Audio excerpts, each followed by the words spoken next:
اعوذ باللہ السمیع العلیم من الشیطان اللعین الرجیم بسم اللہ الرحمن الرحیم وبہ نستعین وہو خیر ناصر و معین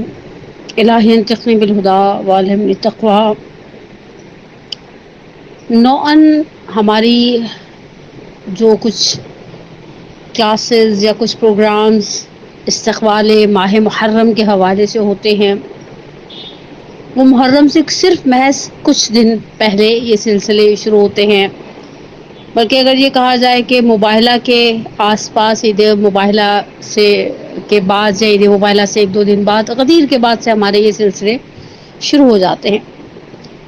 عوام اور منتظمین کے اعتبار سے تو شاید وہ ایک اچھا وقت ہوتا ہے کہ لوگ اپنے آپ کو آمادہ محرم کر رہے ہوتے ہیں، اپنے آپ کو عزاداری سالار شہیدان کے لیے تیار کر رہے ہوتے ہیں، اور وہ بڑا آئیڈیل ٹائم پیریڈ ہوتا ہے ایک اچھے سافٹ ریمائنڈر کا۔ فذکر ان الذکری تنفع المؤمنین، قرآن بھی کہتا ہے کہ یاد دہانی میں مومنین کے لیے نفع ہے۔ لیکن اصولی اعتبار سے اگر ہم اس چیز کو، کیونکہ ہم سب جانتے ہیں کہ عزاداری ابا عبداللہ کے تین ظاہری اسباب میں تین معروف اور مضبوط ستون ہیں، اور جن تینوں ستونوں کے حوالے سے ہم نے بہت دفعہ بعض اوقات بعض مدارس کے پلیٹ فارم سے، بعض امام بارگاہوں کے پلیٹ فارم سے مفصل بات کی کہ عزاداری ظاہری اسباب کی بنا پر تین پلرز پر قائم ہوتی ہے۔ پہلا پلر ہوتا ہے منتظم۔ اب یہ گھروں کی گھر کے افراد بھی ہوتے ہیں جو اپنے گھروں میں عزاداری برپا کرتے ہیں، یہ امام بارگاہ کے ٹرسٹیز اور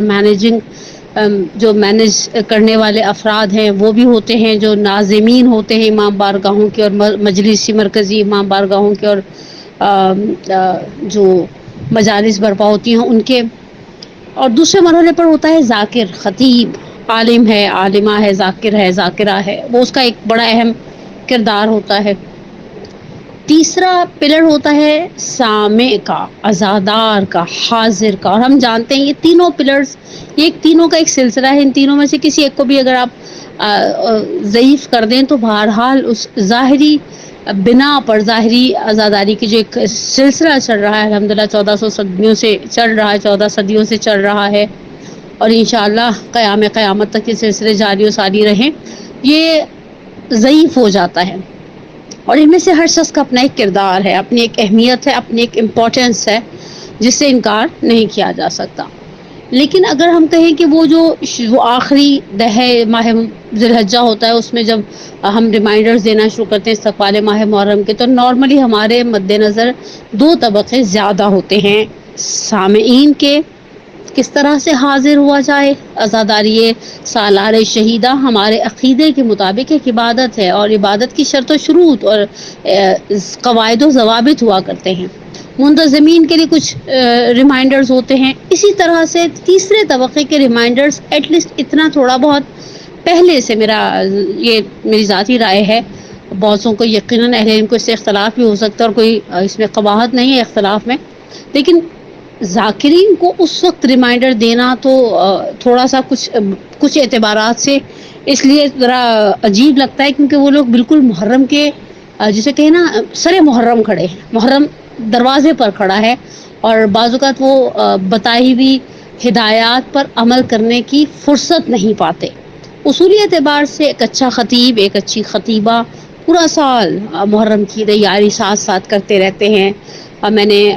مدرسہ معروف القائم کے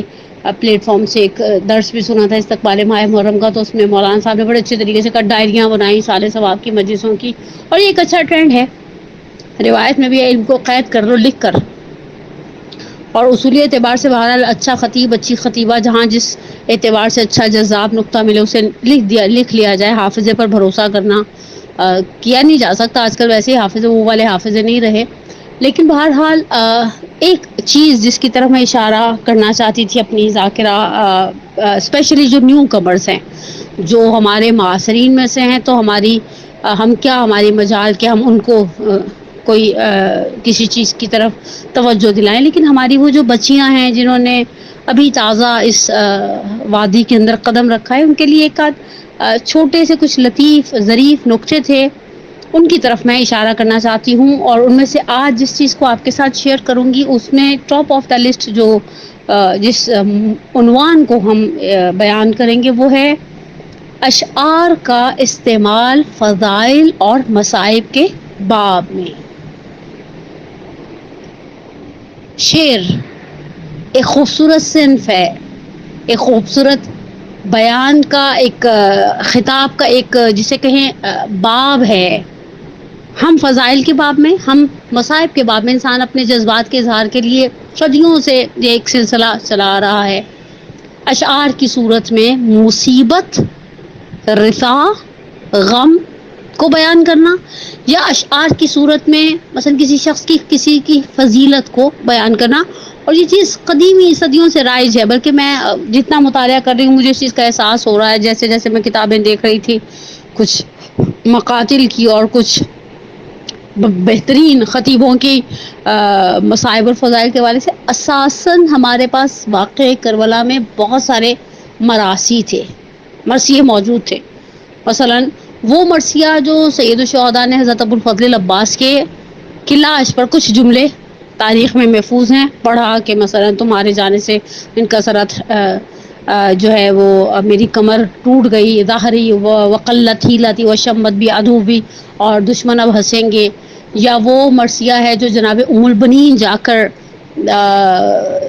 ابوالفضل عباس علیہ السلام اور اپنے باقی 3 بیٹوں کی قبروں کی شبیہ بنا کر بقیع میں حضرت عباس کے صاحبزادے کا ہاتھ پکڑ کر لے کر جایا کرتی تھیں، بقیع میں 4 قبریں بناتی تھیں، ان قبروں پر نام لکھتی تھیں اور ان قبروں پر بیٹھ کر مرثیہ کہا کرتی تھیں، جس کے 6 جملوں کو مرحوم محدث عباس قمی علی اللہ مقامہ نے مفاتیح میں بیان کیا ہے، اور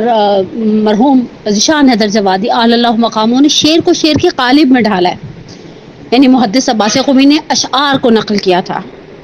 باقی مفاتیحوں میں، باقی ٹرانسلیشنز کے اندر ان اشعار کا ترجمہ اردو کی سلیس نثر میں ہے، لیکن مرحوم ذیشان حیدر جوادی علی اللہ مقامہ نے شعر کو شعر کے قالب میں ڈھالا۔ دیکھا ہے جس نے حملہ عباس نامور تھے اس کے ساتھ اور بھی کرار کے پسر، سنتی ہوں ہاتھ کٹنے پہ زخمی ہوا تھا سر، یا رب گرا تھا کیسے میرا لال خاک پر، ہوتی جو تیغ پاس نہ آتا کوئی نظر۔ یعنی یہ بہت بڑا آرٹ ہے کہ اشعار کو، وہ بھی ایک ایسی زبان کے جو ان کی مادری زبان نہیں تھی، اور انہوں نے اشعار ہی کے قالب میں ڈھالا ہے۔ ام البنین کہہ کے پکارے نہ اب کوئی، آتے ہیں یاد مجھ کو وہ شیران حیدری، جب تک تھے میرے لال میں ام البنین تھی، اجڑی ہے ایسی گود کہ اب کچھ نہیں رہی۔ تو یہ اشعار ہمارے پاس مختر میں بھی موجود تھے۔ ائمہ اطہار کے زمانے میں بڑے معروف شاعر گزرے ہیں، دیبل خزائی کا نام آپ نے یقیناً سنا ہوگا تاریخ میں، ان کی تعریف، توصیف، تمجید سنی ہوگی۔ کل میں نے ایک کتاب کے اندر امام صادق علیہ الصلوۃ والسلام کا اور کمیت کے حوالے سے کچھ جملوں کی رد و بدل اور کمیت کے اشعار اور اشعار کا ترجمہ پڑھا۔ تو یہ شعر پڑھنا فضائل کے باب میں، اشعار کا سہارا لینا اور اپنے جذبات کو بیان کرنا مصائب کے باب میں، یہ تو ہمارے ہاں الحمدللہ رائج تھا، بلکہ یہ کہا جائے کہ تشیع غنی ہے اہل بیت کے فضائل میں اور اہل بیت کے مصائب میں۔ شاعروں نے ایسے ایسے کلام کہے کہ انسان کی عقلیں دنگ رہ جاتی ہیں۔ تشیع کی 1400 سالہ تاریخ غنی ہے، ہمارے پاس ایسے ایسے اشعار گزرے ہیں کہ شہید مرزا مظاہری نے مثلا دیبل اور دیبل خزائی اور کمیت اسدی اور ایسے نفیس شاعروں کے شعروں کے مقابلے میں ایک جملہ شہید مرزا مظاہری نے اپنی کتاب میں نقل کیا ہے، کہا کہ یہ اشعار لشکروں پر بھاری تھے، یعنی ان اشعار کے اندر ایک جسے کہیں جذبہ تھا، ولولہ تھا، جذبات تھے، اور باہر انہوں نے بہت بہترین طریقے سے اس زمانے کے اور اس صورتحال کی ایک منظر کشی کی ہے۔ اور یقین رکھیں فضائل کے باب میں، فضائل کا حلوب کہتے ہیں مٹھاس کو، فضائل کے اندر مٹھاس ہے، خدا نے اہل بیت کے فضائل کے اندر ایک مٹھاس رکھی ہے۔ آپ دیکھیں کوئی اچھا خطیب پڑھنے والا پڑھ رہا ہوتا ہے، کسی منظر کو بیان کر رہا ہوتا ہے، جب وہ اشعار کا سہارا لیتا ہے تو اس منظر کو بیان کرنے کی، منظر کشی کا حسن بڑھ جاتا ہے۔ مثلا ہمارے علی الخصوص اگر ہم تشیع سے ہٹ کر صرف اپنے اردو زبان برِ صغیر پاک و ہند کے اردو بولنے والے اور لکھنے والے شاعروں پر آ جائیں، ایک بہت معروف واقعہ ہے تاریخ اسلام کا، اور اس معروف واقعے کو ہمارے بہت ہی شہنشاہ سخن کہا گیا ہے، میر انیس علی اللہ مقامہ نے بیان کیا ہے۔ وہ معروف واقعہ آپ نے ہمیشہ بچپن سے سنا ہوگا کہ سید الشہداء رسول اللہ صلی اللہ علیہ وآلہ وسلم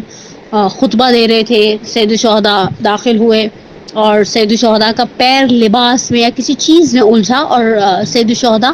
گرے. رسول اللہ نے خطبہ چھوڑا اور آگے بڑھے اور سید الشہداء کو گود میں لیا، ناز کشی کی. اکرام طفل ہے، اکرام صبی ہے، بچے کا ایک احترام ہے. بہت ہی پیارا جملہ گئے تقی فلسفی نے اپنی کتاب قودک میں بیان کیا کہ اللہ کے رسول نے ایک مرتبہ الحمد کے بعد دوسری رکعت کے اندر نماز کو مختصر کر دیا، اور جب نماز مکمل ہونے کے بعد کسی نے جا کر سوال کیا کہ یا رسول اللہ آپ نے نماز کو مختصر کر دیا، کہا مجھے پچھلی صفوں میں سے کسی بچے کے رونے کی آواز آئی تو میں نے چاہا کہ میں نماز کو واجبات تک منحصر رکھوں تاکہ ماں بچے کو دیکھ لے بچہ گریا کیوں کر رہا ہے، ماں یقیناً نماز میں مشغول ہوگی. اور وہی دوسرا واقعہ جس کی طرف میں اشارہ کر رہی ہوں کہ مثلا سید الشہداء پشت پر جس طرح سے نقل کیا جاتا ہے کہ پشت رسالت پر تھے، سجدے کو طول دیا تاکہ حسین خود ہی سے اتر جائیں اور اٹھ کر چلے جائیں تاکہ رسول اللہ اپنی نماز کو مکمل کریں. کہا ایک نماز کو مختصر کیا ایک بچے کے احترام میں، ایک نماز کو مفصل کیا بچے کے احترام میں. بچوں کا احترام خود ایک مفصل موضوع ہے تاریخ کے اندر، اکرام طفل، اکرام صبی کے اعتبار سے. لیکن رسول اللہ نے جیسے ہی سید الشہداء کو دیکھا فوراً اٹھے. اب یہاں پر میر انیس نے قلم بند کیا ہے، اس منظر کشی کی ہے کہ بقول مرحوم میر انیس کے پھیلا کے دونوں ہاتھ بڑے شاہ مرسلین، دیکھی پسر کی کوہنیاں سرکا کے آستی، گھٹنے کبھی دبائے کبھی چوم لی جبی، کہنے لگے پیارے کہیں چوٹ تو نہیں، آنکھیں نہ ڈبڈباؤ ہمیں رنج ہوتے ہیں، لو ہنس تو واہ شیر کہیں گر کے روتے ہیں. تو انسان جب ان جملوں کو سنتا ہے تو منظر گویا آنکھوں کے سامنے تصویر کھنچ جاتی ہے. اور ہمارے ہاں اچھے شعلہ بیان خطیبوں کا شروع سے رہا ہے کہ وہ عوام کو اپنے ساتھ لے کر چلنے کے لیے کسی منظر کی کو آخر تک سمجھانے کے لیے اور جسے کہیں نا مجلس کے کو کمال تک پہنچانے کے لیے اشعار کا سہارا لیتے رہے ہیں. اور یہ چیز ہمیشہ یاد رکھیں، یہ چیز تقریر کا حسن ہے. جس طرح خواتین کہتے ہیں نا حلیم کا حسن کیا، اس کے اوپر وہ تلی ہوئی پیاز کا بھگاڑ ڈال دے، کھانے کی لذت دوبالا ہو جاتی ہے. یہ جو ہماری روحانی غذائیں ہیں، یہ جو ہماری عبادتیں ہیں، یہ جو ہمارا خاندان رسالت کے ساتھ ایک محبت کا اور عقیدت اور احترام کا اظہار ہے، اس کا حسن بڑھ جاتا ہے. کہ جب آپ فرض کریں مثلاً کسی بہادر کی مثال دے رہے ہیں، سید الشہداء نے کربلا کے اندر جو جرأت اور شجاعت دکھائی. ہم نے تو صرف کربلا کے میدان میں سید الشہداء کی مظلومیت اور صبر کی طرف اشارہ کیا نا، حالانکہ سید الشہداء ایسا نہیں ہے کہ صرف سید الشہداء نے صبر دکھایا، سید الشہداء کی شجاعت بھی کمال پر تھی. عمر سعد کا ایک جملہ عصر عاشور کے حوالے سے ملتا ہے کہ نفس ابھی ہے بین جنبی ہے، دو پسلیوں کے درمیان جو دل ہے وہ اس کے باپ کا دل ہے، حیدر کرار کا دل ہے. اور سید الشہداء نے بھی اس چیز کی طرف اشارہ کیا کہ میں اس پاکیزہ علی کا بیٹا ہوں عمر سعد. لیکن سید الشہداء کی جرت کی طرف یا سید الشہداء کے ساتھیوں کی اس شہامت کی طرف اشارہ کرنے کے لیے بڑے خوبصورت طریقے سے ہمارے اردو زبان شاعروں نے کہا کہ سورما فتنہ باطل کو دبا دیتے ہیں، خون دہکے ہوئے ذروں کو پلا دیتے ہیں، اپنی گودوں کے چراغوں کو بجھا دیتے ہیں، اپنے چاندوں کو اندھیرے میں سلا دیتے ہیں. مثل شبیر جو پیغام عمل دیتے ہیں، ایسے ہی لوگ زمانے کو بدل دیتے ہیں. یعنی سننے والے کو اہل بیت کے ساتھ وابستہ کے ذکر کے ساتھ وابستہ یہ اشعار ذکر کی حلوب میں، ذکر کی لذت میں کمال کا اضافہ کرتے ہیں. فضائل کے باب میں ہمارے پاس ماشاءاللہ ماشاءاللہ اشعار ہیں، ہمارے پاس میر انیس ہیں، ہمارے پاس جوش ملی آبادی ہے، ہمارے پاس اگر آپ یہ پچھلے 30-35 سال کے اندر دیکھیں تو ہمارے پاس محسن نقوی جیسے شاعر ہیں، واقعی اچھے اشعار گئے ہیں. اور بہت سارے شاعر حضرات ایسے جن کے کلمات ایسے ہیں کہ جن کو سن کر انسان تھوڑی دیر کے لیے حظ اٹھاتا ہے، حظ اٹھانا یعنی لذت محسوس کرتا ہے. جھکاتے ہیں سر آستانے علی پر، سر فخر تالا مکان کھینچتے ہیں. یعنی آپ سوچئے کس دروازے پر سر کو جھکایا جا رہا ہے اور کس طرح سے سر کو بلند کیا جا رہا ہے. اور جس طرح سے فضائل کے باب میں یہ اشعار کلام کی لذت میں اضافہ کرتے ہیں، اسی طرح مصائب کے باب میں بعض جملے جو میرا ذاتی خیال ہے، البتہ اس ذاتی خیال میں ہمارے بعض اساتذہ کی رائے بھی شامل ہے، جو چیز بسا اوقات آپ کا ایک پورا 5 یا 6 منٹ کا نثر کا پیراگراف نہیں کہہ پاتا نا، وہ بعض اوقات صرف 2 جملے کہہ جاتے ہیں، 2 جملے کہہ جاتے ہیں۔ اور ہم پھر الحمدللہ خدا کا، مجھے یہ جملے کہتے ہوئے خدا کا شکر کے باب سے ایک فخر کا احساس ہے، خدا کے احسان سے، کہ الحمدللہ مکتب تشیع سے وابستہ ہیں۔ ہمارے شاعروں نے رسائی ابا عبداللہ اور رسائی اہل بیت کے حوالے سے ایسے ایسے اشعار کہے ہیں کہ انسان کو تعجب ہوتا ہے۔ یقیناً اگر خدا عز و جل کی، یعنی جسے کہ نا ایک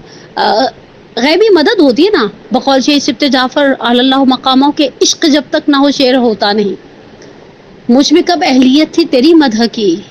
میرے تیرے قرباں میں تیرے عشق کے سبت جعفر کو بھی، میرے مولا میں قرباں تیرے عشق کے سبت جعفر کو بھی شاعری آ گئی۔ تو انہوں نے مصائب کے باب میں ایسے ایسے اشعار کہے ہیں کہ انسان بسا اوقات، یعنی آپ کسی شہید کا دیکھیں، پہلی بات تو یہ کہ ہم مقتل کے باب میں تو ہم بہت محدود ہیں۔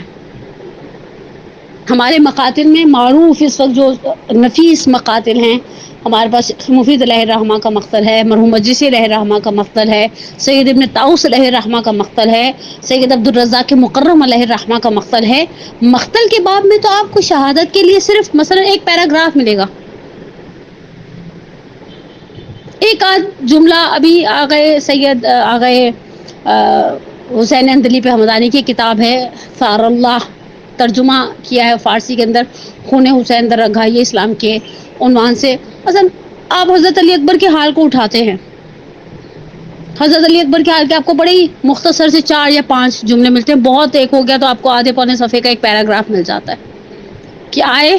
باپ کی خدمت میں، فاستاذنا، اجازت طلب کی کہ بابا اجازت ہے۔ سید الشہداء نے پلٹ کر کہا تقدم ولدی۔ اشرف عباس صاحب کی آواز کانوں میں گونجنے لگے، کربلا ہو چکی تیار، تقدم ولدی، جانے پھر کب کھچے تلوار، تقدم ولدی، بھیجتا جنگ پہ عابد کو میں تم سے پہلے، مگر عابد تو ہے بیمار، تقدم ولد۔ امام حسین نے کہا تقدم ولدی، آئے پشت فرس پر سوار ہوئے۔ مقتل اسی طرح کی چیزوں کو بیان کرتے ہیں۔ مقتل کہتا ہے آئے پشت فرس پر بیٹھے، مقتل کی جانب گئے۔ لیکن یہ ہمارے شاعر ہیں جو کہتے ہیں مڑ مڑ کے مجھے دیکھتے رہنا علی اکبر، یہ زبان حال ہے، ایک باپ کے دل کے احساسات ہیں۔ مڑ مڑ کے مجھے دیکھتے جانا علی اکبر۔ پھر مقتل کہتے ہیں آواز دی، کہا یا ابا علیک منی سلام، بابا آپ پر میرا سلام ہو۔ تاریخ کہتے ہیں یہاں سید الشہداء نے پہلا جملہ جو ان کی زبان مبارک سے نکلا، کہا ان الدنیا بعدک لفا، علی اکبر اس دنیا پر خاک ہو، دنیا رہنے کے قابل نہیں رہی۔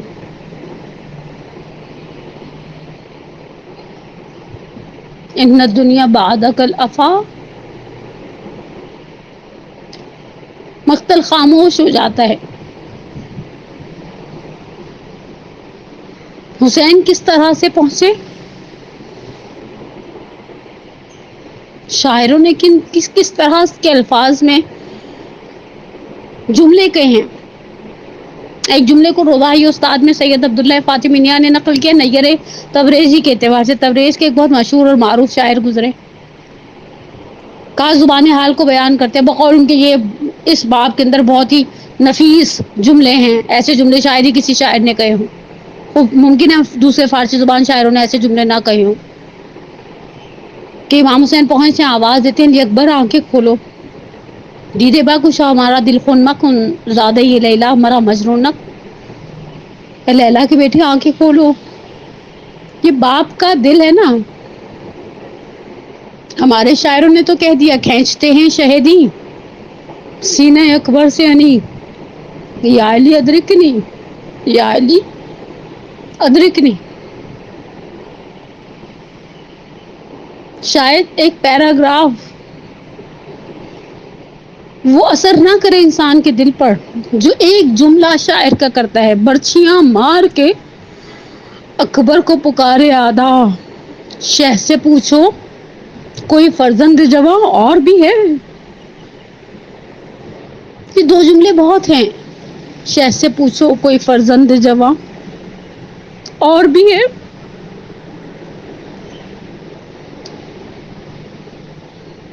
مختل کہتے ہیں سید الشہداء نے آواز دی، بنو ہاشم کے بچوں آؤ۔ مرحوم ذیشان حیدر جوادی میری جان قربان ہو جائے، برے صغیر پاک و ہند کے اس درخشاں ستارے پر سے، ان کا ایک بہت ہی پیارا شعر ہے۔ انہوں نے کہا حسین کی آواز سن کے جناب زینب در خیمہ پر آئیں اور کہا لاشا ہے برابر کا، بھیا سے نہ اٹھے گا، میں پالنے والی ہوں گودی میں اٹھا لوں گی۔ کیسے الفاظ ہیں، انسان کا دل صدمے سے پھٹ جائے۔ بے چین ہو تم، دل میرا گھبراتا ہے بیٹا۔ امام حسین کی زبان حال کو کس طرح سے بیان کیا ہے۔ لاش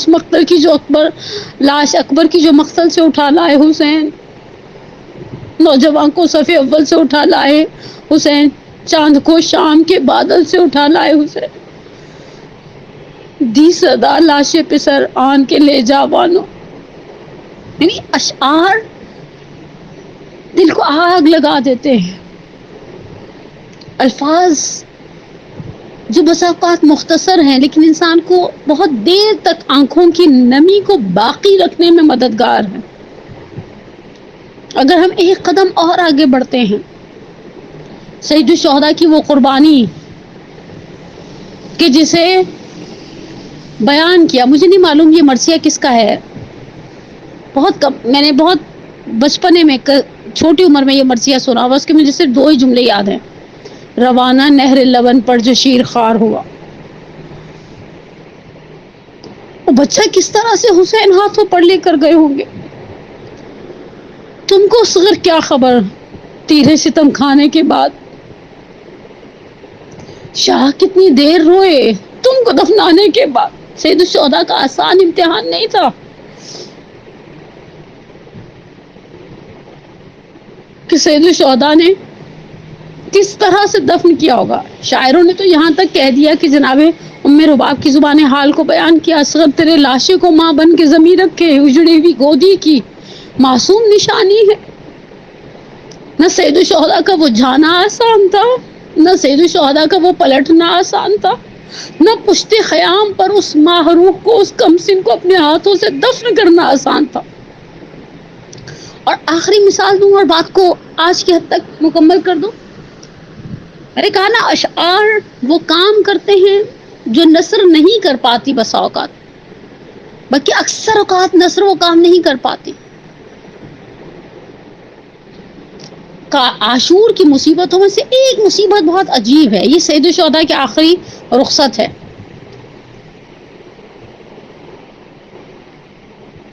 میں مرحوم علی نقی نقوی المعروف پہ نقن صاحب کے جملے پڑھ رہی تھی، روایات اعظام جسے عابد عسکری صاحب نے کمپائل کیا ہے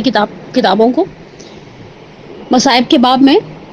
امام حسین آئے، کہا کہ زینب، ام کلثوم، رملہ، رقیہ، سکینہ، عاتقہ، حمیدہ، اس کے بعد کہا میرا سلام ان پر جن کی اولاد اور ازواج قتل کر دی گئی میری نصرت میں، سیدانیوں سے وداع کیا۔ اب یہاں مختل کہتا ہے سید الشہداء باہر آئے اور پشت فرس پر بیٹھے، اور سید الشہداء کے کچھ جملوں کا رد و بدل ہے ایک بچی کے ساتھ، لیکن وہی بات ہمارے شاعروں نے ایسے ایسے جملے کہے، حسین جب کہ چلے بعد دوپہر رن کو، کوئی نہ تھا کہ جو تھامے رکاب کوثر کو، سکینہ جھاڑ رہی تھی قوا کے دامن کو، حسین چپ کے کھڑے تھے جھکائے گردن کو، نہ آس رہا تھا کوئی شاہ کربلائی کو، فقط بہن نے کیا تھا سوار بھائی کو۔ یہ تو ملتا ہے سید الشہداء نے باہر نکل کر آواز دیا، اصحاب الصفا و یا فرسانہ لیاجا قوموا عن نومتکم وادفعوا حرم الرسول، اے میرے دلیرو، اے میرے شیرو، اٹھو اپنی نیند سے، حرم رسول کا دفاع کرو۔ یہاں پر ایک بہت عجیب سا جملوں کا رد و بدل ہے۔ ہمارے ہاں اہل منبر نے بڑے جملے کہے، بڑی منظر کشی کی کہ حسین جب پشت فرس پر بیٹھے جس طرح سے ارباب منبر نے بیان کیا، ہمارے پشت فرس پر بیٹھنے کے بعد گھوڑا آگے نہیں بڑھتا، امام حسین جھکے، دیکھا کہ گھوڑے نے اشارہ کیا اپنے سموں کی طرف، سید الشہداء بہت سرعت سے زمین کربلا پر آئے، دیکھا کہ سکینہ ہے جو کہتی ہے میں جانے نہیں دوں گی بابا کو۔ شہید مرزا مطہری نے مقتل میں ایک جملہ نقل کیا، مقتل مطہر میں کہا، سید الشہداء نے اس بچی سے کہا لا تحرقی قلبی بدم، ایک دیکھو اپنے آنسوں سے میرے دل کو آگ مت لگاؤ، اپنے آنسوں سے۔ سید الشہداء نے کو احساس ہے یہ آنسو بچی کے جو پہنچے جا رہے ہیں۔ پھر میں کہوں شاعروں کو، واقعاً ان شاعروں کو جنہوں نے اہل بیت کے عشق میں ایسے جملے کہے، نیند آئے گی جب آپ کی بو پاؤں گی بابا، میں رات کو مقتل میں چلی آؤں گی بابا، فرمایا نکلتی نہیں سیدانیاں باہر، سینے پہ سلاہیں گی تمہیں رات میں مادر، کیوں کہتی ہو مقتل میں چلی آؤں گی بابا۔ ایسے الفاظ،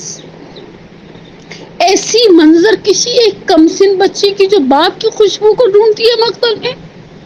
میں رات کو مقتل میں چلی آؤں گی بابا۔ جناب سکینہ کے حال پر ایسے نوحے اور مرثیے کہیں کہ انسان اگر کچھ نہ کرے، صرف ان نوحوں کے الفاظ، ان جملوں پر تھوڑی دیر کے لیے تھوڑا سا اپنا، یعنی جسے کہ نا اکیلے بیٹھ کر سکون سے سنو ان مرثیوں کو، نوحوں کو، کوئی بھی ذی شعور ایسا ہے جس کا دل بند ہونے لگ جائے۔ سید الشہداء کیسا امتحان تھا۔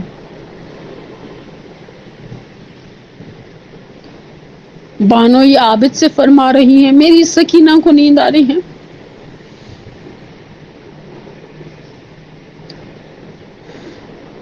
یہ جاگی ہوئی اب سو رہی ہے، میری سکینہ کو نیند آ رہی۔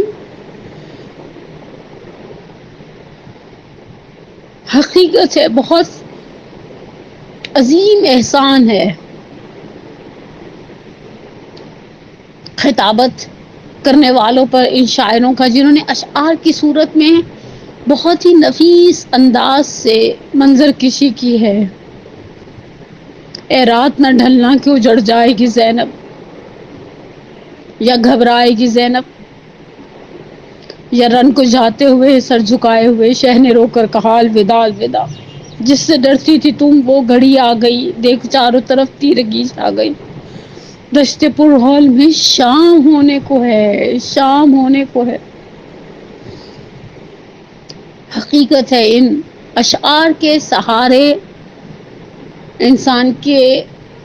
فضائل کا حلو بڑھتا ہے، مصائب کی رقت میں اضافہ ہوتا ہے، مصائب کی رقت میں اضافہ ہوتا ہے۔ اپنی گفتگو کا اختتام ریحان اعظمی صاحب کے شعر پر کروں، حسین بھائی کے لاشے پہ بین کرتے ہیں، کمر حسین کے عباس کیوں جھکائی ہے، یہ سوچ کر ہی میری روح کام جاتی ہے، بہن اکیلی ہے اور شامیوں کا لشکر۔ مصیبتیں بہت بڑی تھی سید الشہداء کی، ہماری جانیں قربان ہو جائیں۔ سید الشہداء کی عظمت پر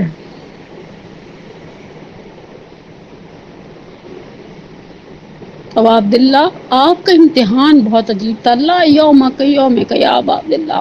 کوئی دن حسین کے دن جیسا نہیں ہے۔ سید الشہداء کا صبر، سید الشہداء کی شجاعت، سید الشہداء کے ساتھیوں کے حوصلے بڑے عظیم تھے، ساتھیوں کے حوصلے بڑے عظیم تھے۔ پروردگارہ تجھے واسطہ حسین کے ساتھ موجود خیموں میں ان خواتین کا جنہوں نے بچوں کی بھوک برداشت کی، بچوں کی پیاس برداشت کی، بچوں کو لگتے ہوئے تعزیانے برداشت کیے، کربلا سے کوفہ کا سفر کیا اور کوفہ سے شام تک گئی، نہ جانے کتنی مائیں ایسی تھیں جو ان راستوں میں اپنی گودیوں کے چراغوں کو بجھا گئی، اپنے چاندوں کو اندھیرے میں سلا گئی۔ پروردگارہ تجھے محمد و آل محمد کا اور الخصوص ابا عبداللہ الحسین کی عظمت کا واسطہ دے کر دعا کرتے ہیں۔ ہماری سب سے بڑی حاجت، ہمارے ولی کے ظہور میں تعجیل فرما، ہمارے گناہ کبیرہ و صغیرہ کو معاف فرما، ہمارے پریشان حالوں کی پریشانی کو دور فرما، ہمارے مقروضوں کے قرض کو غیب سے ادا کر دے۔ آج کل حالات ایسے عجیب پریشان کن صورتحال ہوتی جا رہی ہے کہ ایک دل کو اس چیز کی بے دہشت ہونے لگ گئی ہے کہ جب موت آئے گی تو واقعی کیا ہم ان مصیبتوں کا سامنا کر کے اپنے ایمان کو باقی رکھ پائیں گے یا نہیں۔ واللہ عالم۔ اللہ پروردگارہ تجھے واسطہ حسین کے انصار کا،